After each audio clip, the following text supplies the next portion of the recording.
Vaholanki kechagi ketma-ket yog'gan yomg'irdan bir odam bir tadbirdan chiqib kelyapmiz, bir-biri bilan gapirib, yomg'ir ham jonga tegib yubordi deyapti. Ko'rdingizmi? Bu og'ir gap. Yomg'ir joningizga tegmasin. Agar Xudo uni azobiga oladigan bo'lsa, dunyoni mamlakatlarini suv bosyapti, ko'rmayapmizmi? Ko'zimizni ochaylik.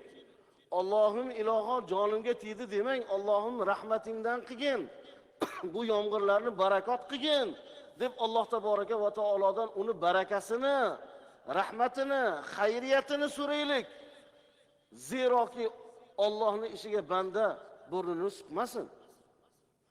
Demak, Alloh aytayapti: "Ey inson, yeyotgan taomingga qara.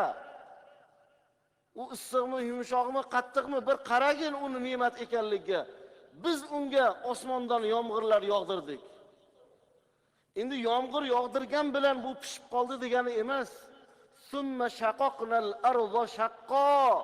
So'ng yerni biz yordirib, undan o'stirib, qulog'idan tortib, bu yoqqa ko'chatlarni chiqarib qo'ydik. Endi adashgan bog'bon, adashgan dehqon ehtiyot bo'lmoqligi lozim ekanki, xato chiqib qolar ekan. Mana men daraxtlarni o'stirib qo'ydim, mana men bog' yaratib qo'ydim, mana o'stirib qo'ydim. Na'uzon billah, agar og'izdan qasddan shu gap chiqadigan bo'lsa, u odam shirk keltirgan bo'ladi. Hech qachon biz u ko'chatni quloqdan tortib, men o'stirib qo'ydim deyilmaydi. Men ko'chat ekdim.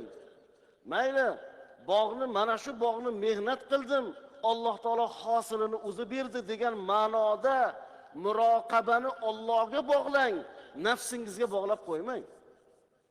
Mana biz akasini qarang, mendoq qilib qo'ydik deyishlik u insonni tug'yonga ketganligi, xatoga ketganligi, biz barpo qildik deyishlikda u ko'chatni emas, bog'ning parvarishini, uning albatta mehnatini qilishlik nazarda bo'lsin, u ko'chatga nisbatan, u urug'ga nisbatan men o'stirib, mana palonchi qilolmasdan sovuq urib ketgan edi, men unday qildim, men bunday qildim deyishlik noto'g'ri.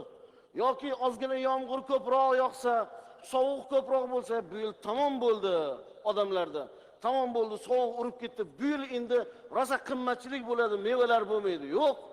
Aynan Allohning ishiga nima qilasiz siz aralashib? Allohdan xayru rahmatini so'rang, birodar.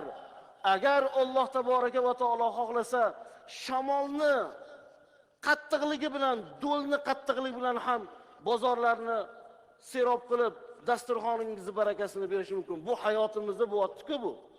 Oldingi yillarni bir unutib qo'ydikmi? Qanday qattiq sovuqlar bo'ldi? Bo'ldi, muzladi, to'xtadi, tamom deganingizda o'riklar yer bilan yakson bo'lib yotdi. Bu Allohning bergan barakoti, Allohning ishki, biz bandalardan faqatgina kamtarlik, ohistalik, o'zimizni nihoyatda bir suqum bilan, nihoyatda bir o'zimizni tazarru bilan turishligimiz dehqonchilik bobida ham ulug' ishlardan biri ekan.